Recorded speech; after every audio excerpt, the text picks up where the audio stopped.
My name is Martin Purnell, and welcome to Off Grid Christianity, a weekly podcast for those who go or don't go to church and where we can meet and hear from those that have made their faith count. This podcast series is to encourage via conversation and not necessarily change your mind prior to listening. You can contact us as well by email, ogc@accessradio.biz, and biz is spelled B-I-Z.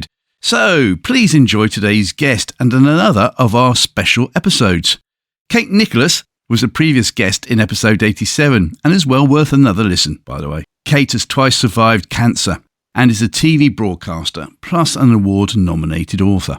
Shortly after our last recording, Kate suggested that she would like to do another podcast around the idea of understanding and sharing of our own faith journey, as everybody would have one, even if you might not think yours is dramatic enough.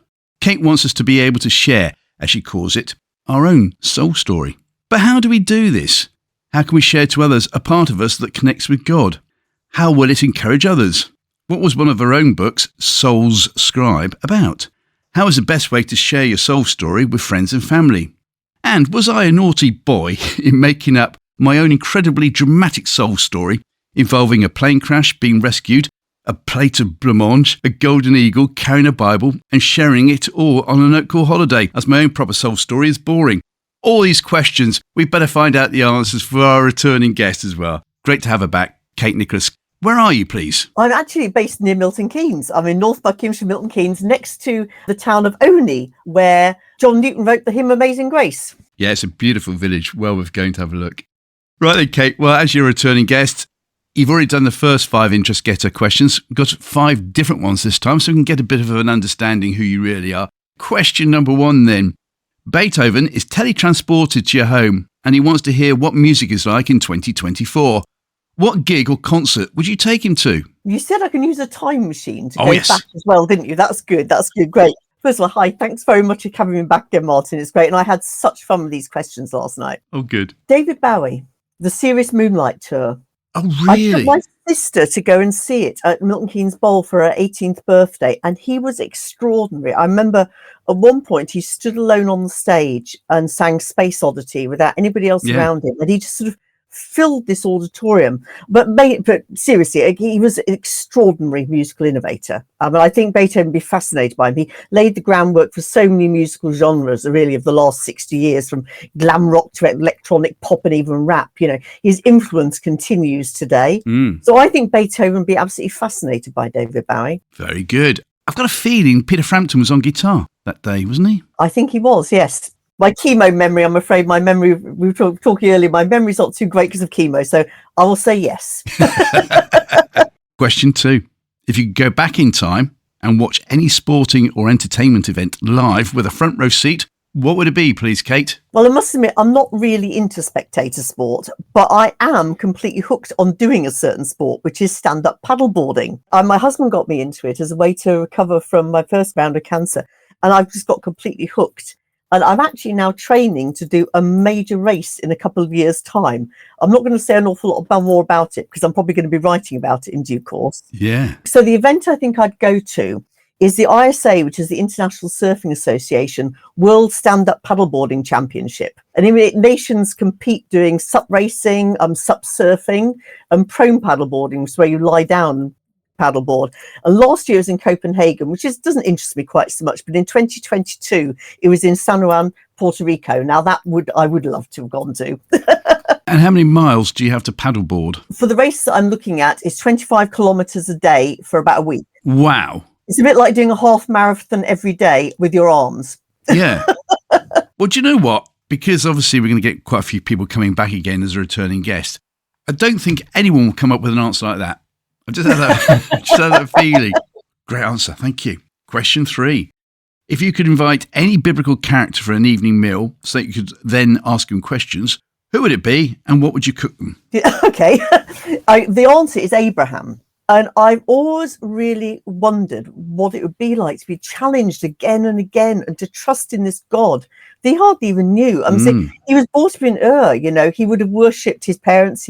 As a child, he would have worshipped the moon god Nana, who was also known as Suen or Sin. But then this unknown God comes to him and tells him he's going to leave everything he knows. He's got to take his family and become a nomad and travel 1,200 miles to the land of Canaan. And then he tells him he's going to father a great nation when he's too old to actually have kids. And then when he does have a child, he's told to sacrifice him. Yeah. And each time, Abraham displayed this incredible faith that the will of this unknown God was good. And, we've had the privilege of knowing God through his son, Jesus, but Abraham didn't. So I think I want to ask him, how did you know? How did you know that he was good, Yeah. And what would I give him to eat? Ooh, probably something like fish, because I don't think that was very close to any water, if I'm right geographically. Although he would have got plenty of it when he got to Canaan. Yes. Or maybe, I don't know, doner kebab or something like that, because they would have had a lot of lamb in those days, wouldn't they? Of course, yes, they would have had a lot of lamb. Yeah. Goat. I love goat, actually. We could do a Jamaican goat curry. Oh, yes, love it.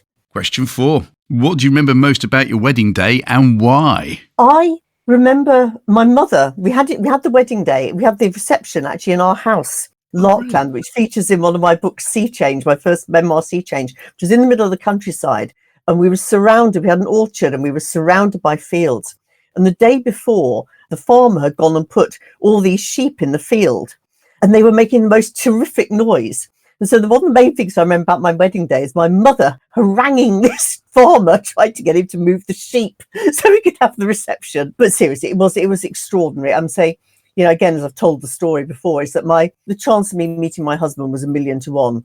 I was working in Sydney. He had actually come into Sydney for 24 hours only. He was cycling around Australia solo and his bike had broken. So he came to Australia. We had 24 hours and we happened to meet on his birthday, and it changed the course of my life and his. Wow. And it was just such an incredible thing to be standing there with him. I really felt God brought us together.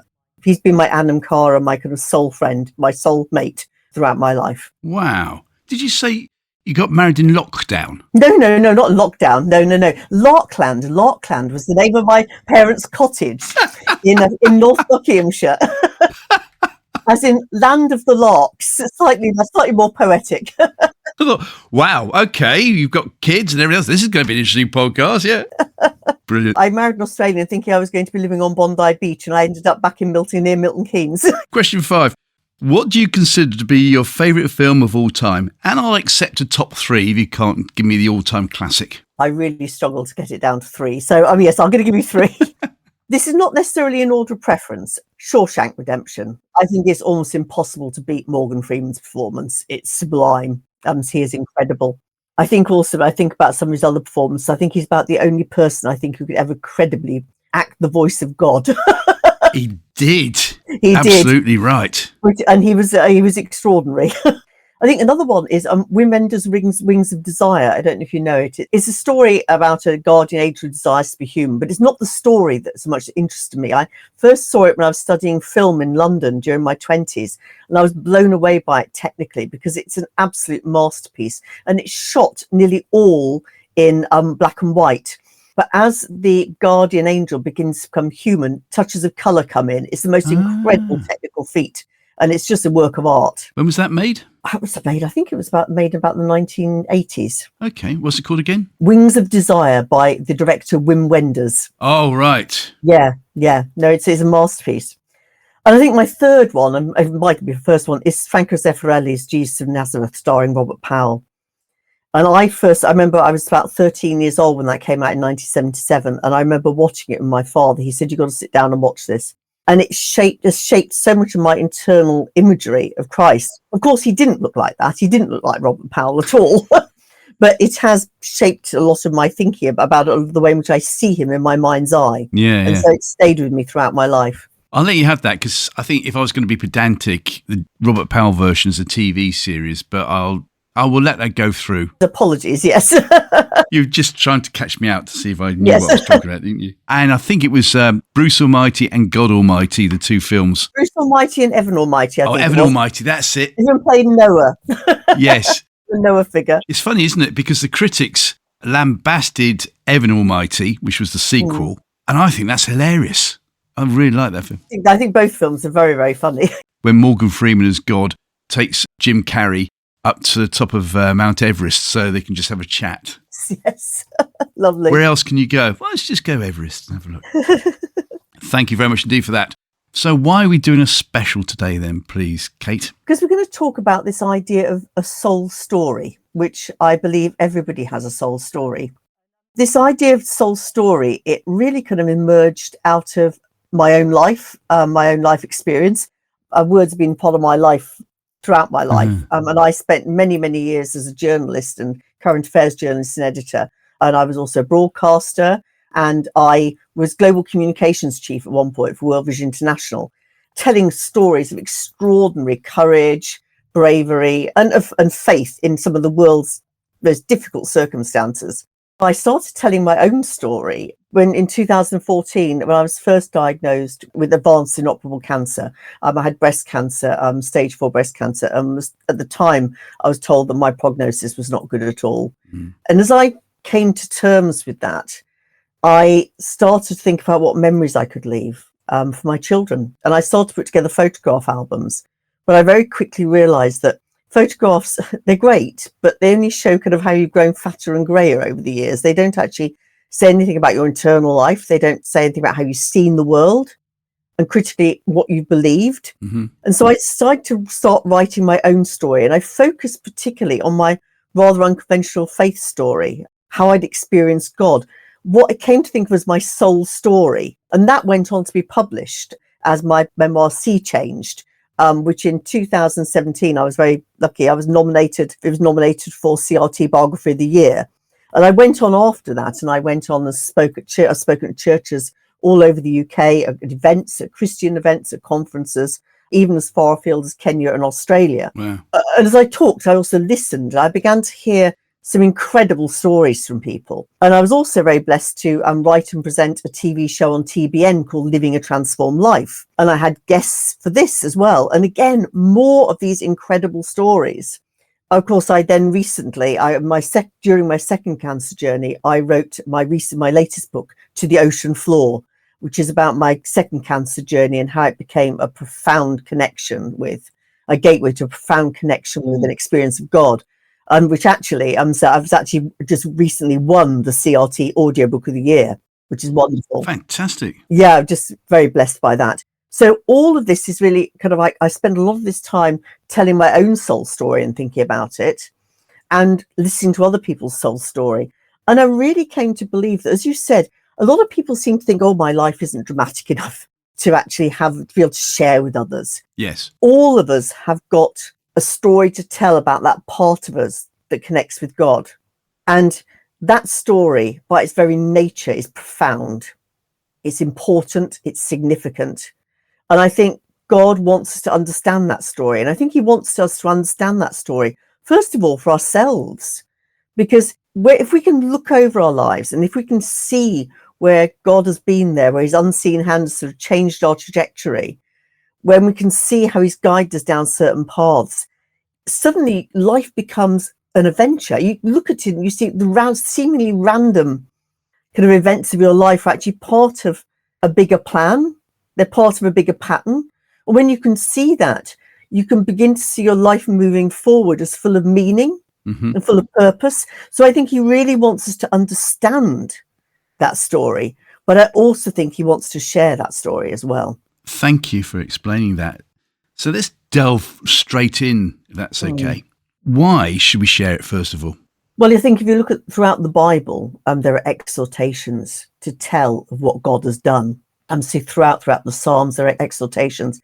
Actually, when I was ill with cancer the first time, I kept being given a passage from Psalm 118:17. I will not die, but will live and declare the works of the Lord. And I took that as an exhortation, that this is what I was meant to do with my life. And so I think throughout the Bible, right the way through, the Jewish people were told that they needed to tell of what God had done. They needed to look back on what God had done. Jesus obviously commissioned us to tell of what he had done, what God had done through him, to go and make disciples of all nations. And I think that still applies very much today, whether that's with our own families, the next generation particularly, I think very incredibly importantly, our communities, our churches. And so we live in a society that's increasingly secular. Yeah. And so I think it's become more and more imperative that we're able to share our story. And I think we don't need to see ourselves, you don't have to be an evangelist, you don't have to be an author. I think all we need to be able to do is to be able to share our experience of God, and he can do the rest. And I think it's incredibly important because people can argue with our theology. And a lot of atheists do that very vociferously. People cannot argue with our theology, but people can't argue with our genuine, authentic experience, which is why I think it's so incredibly powerful. I think some people think, maybe I've had times of doubt. I've had times where I've really wrestled my faith. I've had times where I walked away. I really understand that because I spent a lot of time in the wilderness, which I talk about in Sea Change. And also in episode 87. And in episode 87, I talk about that in detail. You do. But I think the reality is that people trust people like them. And I think it's the challenges that we have in life. I think it's the time we wrestle, maybe even our doubts, that actually make our stories even more powerful. You talked about your very dramatic testimony. And actually, there's a very serious point there because, of course, there are wonderful testimonies that are incredibly dramatic. Yeah. But people find it quite hard to relate to those. And I think one of the things that I talk about a great deal in my book, Soul Scribe, which I'll come on to, is the importance of not conveying a black and white testimony. My life before Christ was unremittingly terrible and awful. I had this Damascene moment, and then everything was wonderful. Yes. Because actually people can't relate to that. It's not real. God works with the real stuff of our life. And I think it's actually being authentic about that real stuff of our life is what makes the stories very powerful and very relatable for people. Of course, it can work the other way, where you hear, well, before I became a Christian, I was into sex and drugs and rock and roll and even more rock and roll. And I was going around the world playing football. And then I became a Christian. Life's boring. I don't think many people who've genuinely experienced the love of God would actually say that, because I think in my own life, I know that one of the things that's defined my life has been this extraordinary joy that I felt even in the most difficult circumstances. Paul talks about it a lot. Yeah. That actually happiness depends upon our circumstances. Joy is something much deeper. And I think it's something which actually we can see in the lives of those who walk closely with Jesus. Yes. Is this joy that seems to emanate and this peace that seems to come that really does pass all understanding. With my work with World Vision, I saw people in some toughest places in the planet of profound and deep faith. It was extraordinary. I don't think they'd ever say that their lives were boring since coming to Christ. Yeah. Let's take it in further detail now then, especially with the media as it is. If you're watching a comedy program or a drama program, they have to have that Christian who is coming across as boring, and all that person can do is talk about Jesus. So how do we make it real? Where should we start on this to explain how to do it properly, or to just be yourself? I think, first of all, it's really understanding, is looking back and really reflecting and understanding. When I produced my television show, Living a Transformed Life with TBN, my publisher suggested, why don't we do a companion guide to it, which also effectively is a companion guide to Sea Change. And I thought, what's the theme of that? It's actually really about helping people to understand where God is in the challenges of life, to be able to really dig deep into where exactly, when they've had some of the biggest moments of their life, maybe even the mountaintop moments, but also in the valleys, where they've experienced God. And so I put together this companion guide, which is actually called Sea Change, the Companion Guide. And it's a 12-part reflection process, which helps people to dig into this. And it asks a sort of series of questions, such as things like, what have been the biggest challenges in your life to date? Where do you believe God is in these challenges? And what does the scripture, when you pass through the waters, I'll be with you, mean to you? To help people to really dig into this. And so that was where it all started. And then I was doing a talk at a very big church in Reading. And I remember there was a woman stood up when we got to the Q&As and said, I would love to be able to do what you've done, to be able to look back over my life and to be able to understand where God has been at work, but also to be able to share it with my family and friends, but preferably without the cancer diagnosis, which I thought, yeah, fair dues. And it sparked an idea. And that led to this book, Soul Scribed, a guide to understanding and sharing your soul story. And this goes a step further. And in the book, I draw on scripture and developmental psychology to take people through the different phases of their lives, to look at and try and really dig deep and understand where God was for them in the different phases of their lives, including during wilderness periods where they've turned their back on him. And to be able to understand in a way these stages of faith. I ask in it a series of questions again, but this time they build up into an actual narrative which you can share with family or friends. And then I also draw on, we can talk a bit more about these, some of the tools used by professional communicators. Having been a professional communicator my entire life, draw on some of the very simple tools used to help share that story in a way that can really inspire and engage people. And I think one of the key messages in the book is be authentic. Yeah. So for somebody that's listening today and thinking, well, do you know what? I need to do something, don't know how to go about it. Just give us a couple of key issues that you think should be addressed. One of the key things when it comes to sharing your soul story is, if you think about, some people are really able to capture the imagination of their listeners. Mm-hmm. And actually, that's because they really understand the key messages of their life, the key messages that God has compelled them and to called them to convey, the kind of heart of their soul story. And if you actually look throughout history, the power of three has been very powerful throughout history. It was used by the Apostle Paul to tell of his testimony. I'd actually look in detail at the example of how the Apostle Paul actually used the power of three to share his testimony in Soul Scribe. Tell us more about that then. Yeah, well, it's something also, if you think about politicians and psychologists, I often say to people, can you remember during COVID when we had the kind of the three key messages? What were they now? Kind of like stay at home, keep safe, save the NHS. Yeah. You also had Boris Johnson with his stand, and he had the three key messages on. And it's because psychologists have found that human beings are able to best remember things in patterns of three. Right. And so therefore, what I kind of take people through the process of doing is looking at, what are the three key messages of your life? Now, that might be as simple as being before Christ, my conversion, and afterwards, but often it's more complex than that. And so what I do is, with Soul Scribe, I provide a template and help take people through the process of actually working through their narrative and saying, so what is the really, really key message here?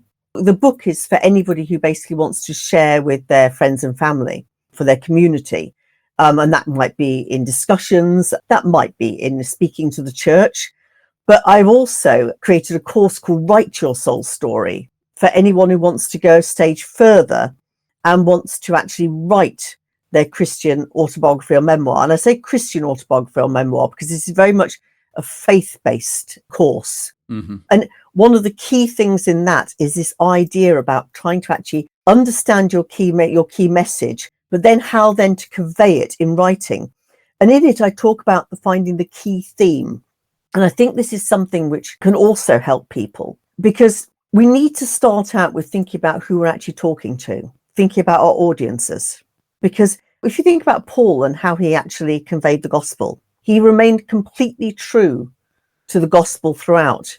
Mm-hmm. But he understood that when he spoke to the Jewish people, he needed to be able to draw on the writings of the Torah. He needed to be able to take them through the history of the prophets and to be able to show how these prophets were pointing towards the Son, the Messiah, and that Jesus was the fulfillment of this. But when he spoke to the Greeks, who were pagans, he actually took a completely different tack. And he very cleverly, when he was going around Athens, he actually saw a tomb, an altar to an unknown god. And so when he went to the Areopagus, he actually went and said to them, you know, this unknown god that you've been actually worshipping, I actually know him. I can tell you about him. And actually, he has come to earth and he has walked among us. And this is Jesus, the word, logos, another Greek concept. And so he's a great model for how you need to think about who you're talking to. Yeah. And then actually think about how you can actually convey these three key messages in a way that really resonates with your audience. You know, you're going to be very different if you're talking, for example, to your grandchildren than if you're talking to a friend who might be in their 60s. It'd be very, very different if you're talking to somebody who goes to church on an occasional basis, or someone maybe who may be feeling quite kind of angry with or kind of rejecting the church. And I think one of the really most important things to do, and in Soul Scribe, and to a greater extent in my course, Write Your Soul Story, I take people through this process of really understanding your reader, understanding who they are, understanding who your listener is, what maybe their kind of hopes and dreams are, what keeps them awake at night, their kind of deepest felt needs. So let's go back to what you said earlier on, if that's right, so that we can get a better understanding and a better meaning of how we could go about it ourselves. You're worried about the next generation. Tell me more why you're worried about the next generation. Well, I'm saying if you look at nationally, we're seeing a real decline in young people attending church across all denominations, which is incredibly sad. I'm saying it's really accelerated post-COVID. There's a kind of real competition from kind of even sporting events on a Sunday morning, and going to church it used to be so much part of the fabric of our lives. When I was a child, it was just something you did every Sunday, but it's no longer part of the fabric of people's lives anymore. Mm-hmm. And we're seeing, I think we're at the lowest level ever yet of people saying they're Christian in the census, which is very sad. So I think for young people in particular, who may not go to church except maybe at Christmas, maybe at Easter, hopefully they might go then, we might be the only Bible they ever read. And so I think, the older generation in particular have a really, really can have a powerful impact upon young people when they can talk coherently and talk authentically about their experience of God. And I think this is where the authenticity piece comes in. Authenticity is such a watchword among the millennium generation and Gen Z, People are looking for authentic experiences. So if you look at the rise of social media, there is a declining trust in authorities, in the establishment. And there's this increasing kind of reference to people like us. We trust people like us, which again comes to this point about authenticity. If people can hear a real story that resonates with them and actually rings true, it can have an incredibly powerful impact. There's a reason why Jesus always told stories as well, because there's another bit of kind of information about psychology. We're 20 times more likely to remember a story than we are a fact, which is, of course, why God understands. He wired us. He understands that, which is why Jesus spent a lot of time telling stories, which is why our own stories can be incredibly powerful. We may share Bible verses with our children or grandchildren. We may pray with our children or grandchildren. They're probably less likely to remember that than the story you tell them about your life and how you've experienced God. You've also mentioned already about the power of three, and Paul used the power of three.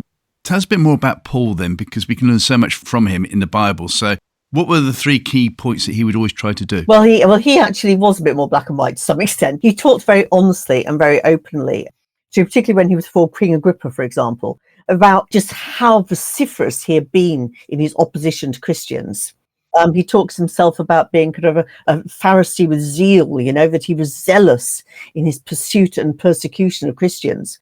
And that made his actual Damascene moment, the moment on the road to Damascus, even more unlikely, even more surprising, and of course, even more miraculous. Most of us are not necessarily going to have a road to Damascus moment. Some of us do. I think I've been very, very blessed in that I actually did have a moment where I would regard myself as born again, where I felt the Holy Spirit really touched me. But also I don't think we only have one conversion in our life. I think we have a number of conversions. Like as Thomas Merton said, we have a number of small conversions throughout our lives. And Paul did talk about what he calls the anakinosis, a gradual renewing of the mind, which I think speaks to a lot of our experiences, is that over a period of time, we begin to find ourselves coming closer to an understanding that this is not all there is. An understanding that the kind of world is a far more mysterious place than we could ever imagine. And that actually there is this loving, loving Father who is actually walking with us and walking alongside us. And so I think while Paul's testimony does focus on this road to Damascus moment, he also understands profoundly that not everyone is going to have that experience. And actually what they may have is a number of smaller conversions. And those smaller conversions, again, actually speak more coherently and probably more in a way that's more recognizable for people, for most people. Those moments they have where they just feel, maybe they have a moment when they could have feel that they're so incredibly thankful for something. I think it was G.K. Chesterton once said that one of the worst moments for an atheist may be when he has this profound moment of beauty and he has no one to thank. Sometimes we might be standing on the top of a mountainside, we might be standing beside the sea, and we just suddenly have this awesome moment where we realize the kind of enormity and the reality that our world cannot possibly be an accident. Yeah. We have these moments. And I think, but whether you have a single moment, whether you have a single kind of born again conversion moment, a road to Damascus moment, all these smaller moments of conversion, the conversion always comes with implications. And that's the other thing that Paul talks about. is that once he had had that moment, his life had to change. And his life continued to change for the rest of his time on earth that we know about. And we've seen that through his incredible letters that he left, is that there's always an implication. When we're called, when Jesus reveals himself to us, when we recognize him, there's always an implication to that. There's always a moment of turning. I'm saying the word repentance, it's about turning. It's about turning. It's interesting, in Write Your Soul Story, I take people through the process of creating what you call a story arc. And a story arc is a device that's used by writers to help kind of plot out, to create a plot. And in this, you always have, I use something called the Freytag Pyramid, which was developed by the German playwright Gustav Freytag. And in it, he has what he calls the climax, or the moment of reversal. And I think there is always a reversal in our lives, a moment where we turn, we change when we come to Christ. So I think those are the three things. So being very honest about your life before, looking at conversion, but that may not be a single moment, and what the reversal was in your life, what changed in your life as a result of that. So I think those are kind of, if you're going to kind of put a kind of structure on it, I think those are the kind of broad structures. But within that, of course, there is such depth and detail, which is what in Soul Scribe I help people to get into. See, also bringing Jesus into this, and you mentioned about the parables and why they were so effective. My favourite parable of all time is the parable of the sower. And you can see it where we know people whereby they suddenly accept the word and they sprout up and go really gung-ho for it. And then about a year or so later, you're thinking, well, why they no longer go to church? You know, they're just withered and died on it. They haven't taken a step forward. And that's obviously a whole new book you can write about how to keep going, which I'm pretty sure lots of authors have done. But there'll be people listening today who would think, yeah, I was so excited when I asked Jesus in my life. I immediately told my young children or my older children about it, and they were just scoffing and scorning. So when is the best time, do you think, to actually share that you've become a Christian, or in this case, what we're talking about today, about your soul journey? I think that enthusiasm can be marvellous, but I think there is something that comes with the maturity of looking back over your life as well. As I say, there are three parts to it in a way. There's the implication part. And I think when you're a very new Christian, you don't necessarily fully understand what the implications are going to be. When I look at my own life, when I came to Christ, it had enormous impact upon me. I was actually working in the media, in the secular media at the time. I was editor-in-chief of a magazine called PR Week, and I was working for Michael Heseltine, who owned the publishing group Haymarket. I loved the job. It was great. But I spent an awful lot of time kind of really looking at the kind of the spin coming out of Number 10. And I began to realise that the more vociferous my criticism, the more magazines I was going to sell. I remember Alistair Campbell once I saw him at a party at the House of Lords, and I remember he looked down that nose at me and said, "You make a pretty good living out of me, don't you?" And I began to realise that actually the more kind of critical I was, then the more successful I was going to be. And I began, once I'd actually come to Christ, I began to feel really quite uncomfortable with that. Just, it didn't feel quite right. And actually God called me out. And actually I gave up my job in the media, quite a high-paying job in the media, to go and work for Christian charity World Vision, initially actually in Milton Keynes, and later on globally. And it was a big move for my family. And I'm very grateful to them that they were willing to do this. I was the main breadwinner, so we had to tighten our belts considerably to do it. But, it came with implications. And actually, those implications aren't always going to be immediately evident. And I think it's a very important part of the story is what the implications are.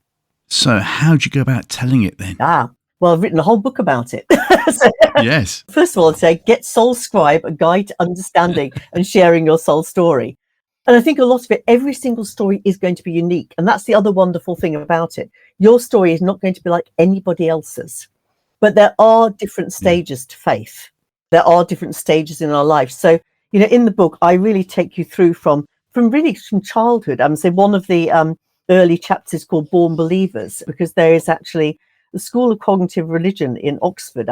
There's a professor called Professor Justin Barrett, who actually believes that children are born with an innate ability to actually appreciate and experience God. And that actually it's something we lose over our lifetime. So I actually begin by getting us to look right back to our early childhood. What other kind of experiences we might have had? I remember when I was a child, I was a bit of an odd sock, and I used to wander around the fields above our house on my own. I was perfectly happy. But I remember feeling a sense, really when I was quite young, that I wasn't alone and that there was somebody looking after me. I take us through kind of looking at what those instinctive experiences of God are, through to then, as we get older, our peers have a big impact on us. I get people to look through what the peers, whether our family, later on kind of teachers, our friends, how they impacted our understanding of God. And very often there is a moment of rejection. And I look at that as well and take people through that. But even if we actually have been brought up as Christians, the reality is you can't inherit faith. There has to be a moment in your life where you say, we own your faith, where you have a personal relationship with Jesus.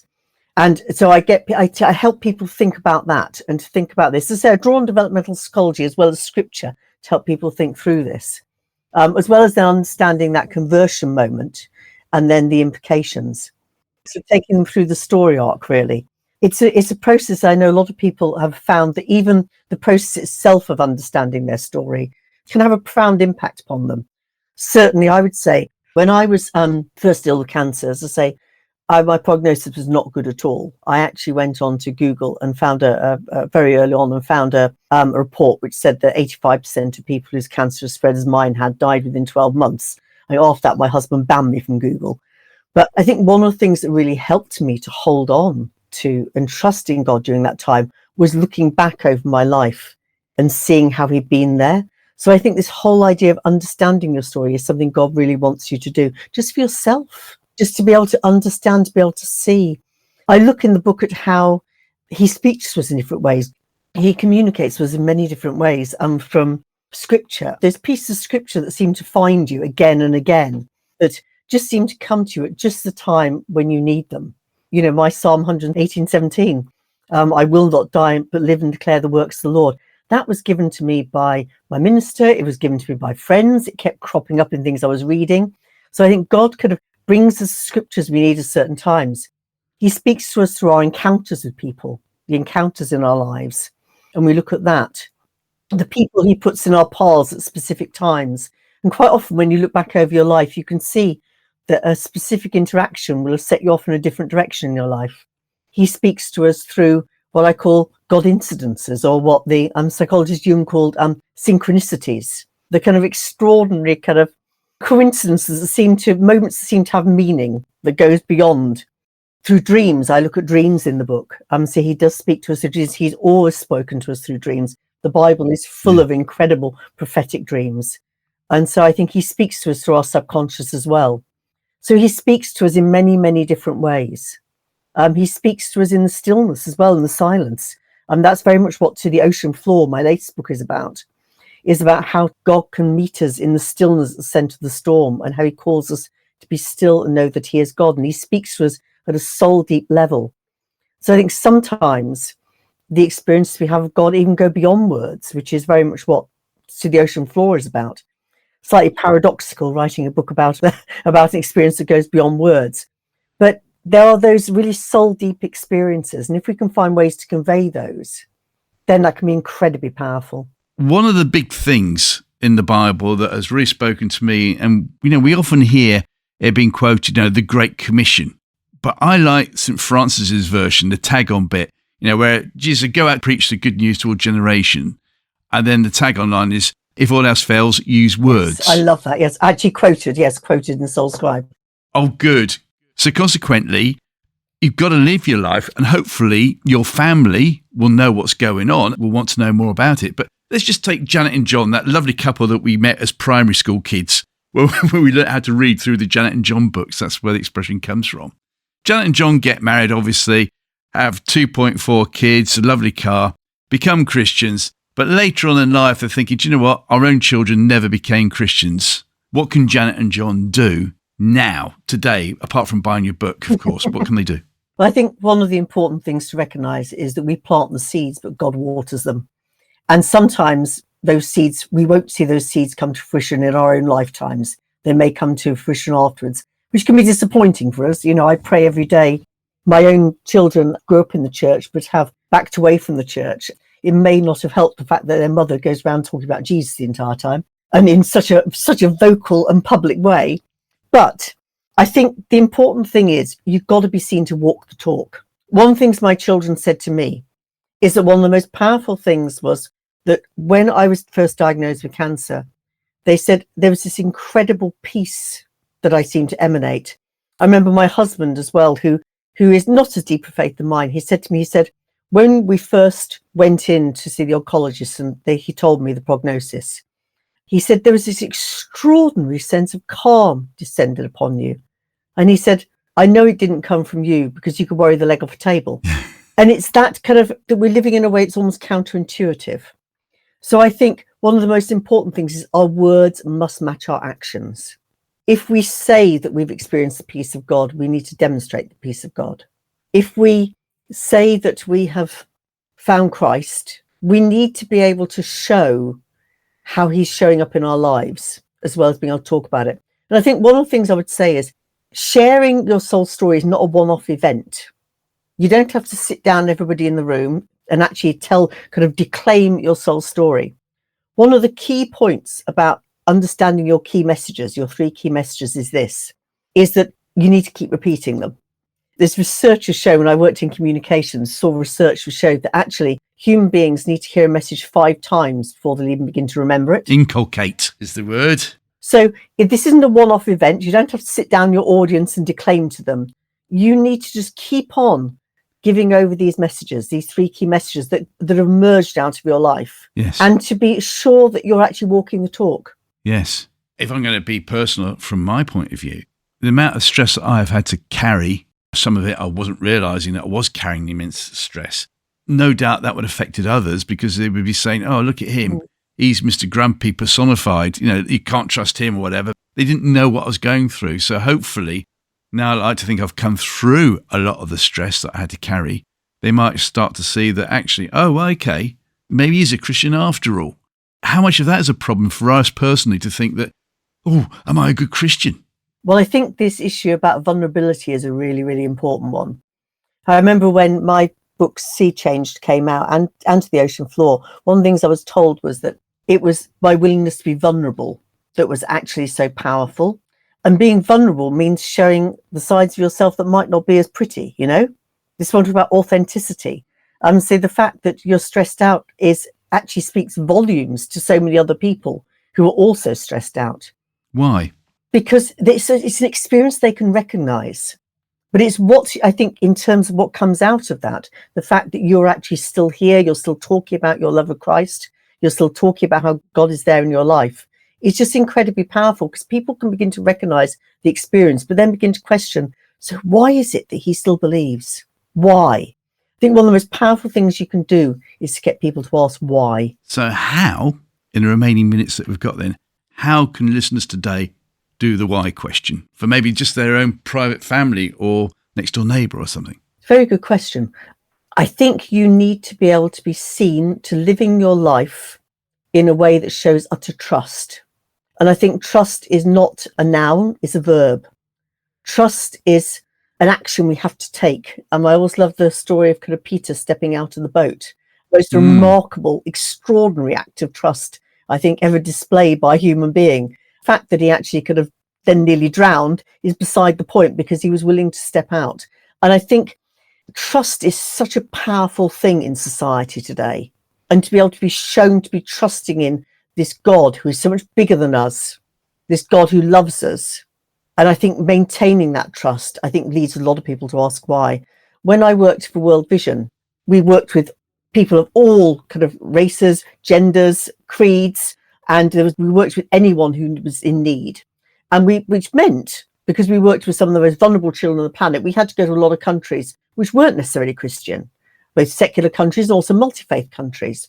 And so we couldn't go out and declaim, we couldn't proselytize, but we all said one of the most powerful things we can do is to show love and actually to be there alongside those who need us and actually to leave them with the question, why? Why are they doing this? That is very, very powerful, isn't it? Why? Why are they doing this? Why? For those then that are thinking, do you know what? I'd love to see my children become Christians or something like that. I think I have changed over the past 5, 6, 7 years, let's say. I have become a nice person. These are the sort of things that people could be asking them today. What should they then do so that they can get their children to ask the why question? They need to understand their own soul story. They need to look back over their lives and they need to really profoundly understand where God has been at work. And then I think they need to use some of these simple tools to then share. But there is a process of understanding they have to do first. And I think it's not a simple answer, because every story is unique and they need to have that profound understanding of how God has shown up for them. And then they've got a really interesting story to tell. As you know, I used to be a training officer, and on the first 2-day course, when it came into the course, it was like, oh, what's this all about? Have I joined the right company and all that sort of stuff? And we used to show a video from an American, and I can't remember his name, but he was getting on a bit. And this is going back in the 1990s when we were using videos, VHS tapes.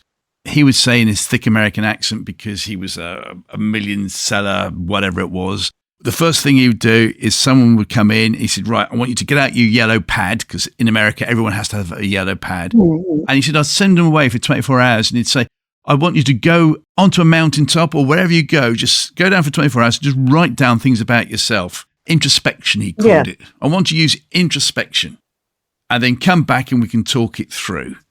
How does that resonate from what he was saying, albeit to try and get people to be selling properly, to what you're saying today? Well, I think it's a process of reflection, isn't it? So I think this is exactly what I'm trying to guide people through, is that process of reflection. And without that, your story will ring hollow. There isn't a simple answer to this. You know, if there was a simple answer, the church would have actually already kind of managed to reach out to young people successfully. We'd have overcrowding in our churches. There isn't a simple answer. We live in a very complex society. One of the things that I came to the conclusion of when I was working for an international organization was actually that talking to secular audience is actually more difficult than talking to faith-based audience of multi-faiths, because at least 83% of the world's population share a faith, have a faith. So therefore you have some common ground. So we have a large proportion of people in this country who don't have that common ground anymore. So there isn't a simple answer to this. But what I'm saying is, it's your story that is so powerful. It is far more powerful, I think, to be able to talk to those who maybe don't want to, who haven't connected with the church, about your own experience of God, than it is to try and kind of sell the idea of church. But through that, and through hearing your story, you can bring them into the fold. You can bring them in gradually, hopefully, into the body of Christ. It's not a simple answer, but within each of us, we have this extraordinary soul story that can really resonate if we tell it authentically. And it's how you tell it and when you tell it. Because I always said from day one, especially when I was in training as a training officer, that I was not being paid by my company to give the sermon every time I went into the training department. That wasn't what I was paid for. I was paid to train people how to do their job properly.